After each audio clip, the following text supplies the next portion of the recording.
മഹാരാഷ്ട്രയിൽ ആദ്യ ട്രെൻഡ് അത് മഹായുതിക്ക് അനുകൂലമാണ്. 600-ലധികം സീറ്റുകളിൽ ലീഡ്. 29 കോർപ്പറേഷനുകളിൽ 22-ലും മഹായുതി മുന്നേറുകയാണ്. BMCയിലേക്ക് വന്നാൽ BJPക്ക് 42 സീറ്റുകളിൽ മുന്നേറ്റം, ശിവസേനയ്ക്ക് 17. ശിവസേന ഉദ്ധവ് വിഭാഗം 33 സീറ്റുകളിൽ മുന്നേറുകയാണ്. അർജുൻ പീതാംബരൻ വിവരങ്ങളുമായി ചേരുന്നുണ്ട്. അർജുൻ, നിലവിൽ ഇപ്പം ഒരു 12:30 ആകുന്നു.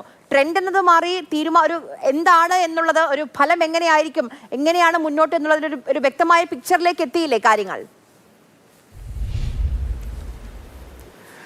ആര്യ, ഒരു വ്യക്തമായിട്ടുള്ള പിക്ചർ മഹാരാഷ്ട്രയെ സംബന്ധിച്ചും മുംബൈയെ സംബന്ധിച്ചും ഉണ്ടായിട്ടുണ്ട് എന്നുള്ള കാര്യം തന്നെ നമുക്ക് പറയാൻ സാധിക്കും. നേരത്തെ എന്തായാലും ട്രെൻഡ് അതിൽ BJP സഖ്യം മുന്നോട്ട് പോയി എന്നുള്ള കാര്യം മാത്രമാണ് ഉണ്ടായിരിക്കുന്നത്. അതായത് ലീഡ് നില പലയിടത്തും മെച്ചപ്പെടുത്തിയിട്ടുണ്ട്. ഇപ്പോൾ പ്രധാനപ്പെട്ട കോർപ്പറേഷനുകൾ എടുത്ത് നോക്കിക്കഴിഞ്ഞാൽ മുംബൈ, അതിനു പുറമെ പൂനെ, നാസിക് ഉൾപ്പെടെയുള്ള മേഖലകൾ, നാഗ്പൂർ ഉൾപ്പെടെയുള്ള മേഖലകളിലെല്ലാം തന്നെ വ്യക്തമായിട്ടുള്ള ലീഡ് BJPക്ക്, മഹായുതി സഖ്യത്തിനുണ്ട്. ചിന്ദ്വാഡ് മേഖലയിൽ മാത്രമാണ് നിലവിൽ NCP ശരത് പവാർ വിഭാഗത്തിന് ചെറിയൊരു മേൽക്കൈ ഉണ്ടാക്കാൻ സാധിക്കുന്നത്.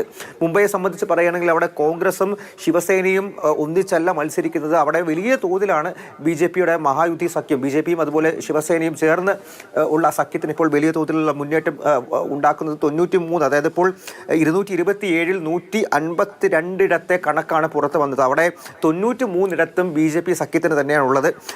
ഈ ശിവസേന ഉദ്ധവ് സഖ്യത്തിനും അതുപോലെ തന്നെ NCP ശരത് പവാർ വിഭാഗത്തിനും കൂടെ ചേർന്ന് അവിടെ 53 ലീഡുള്ളത്.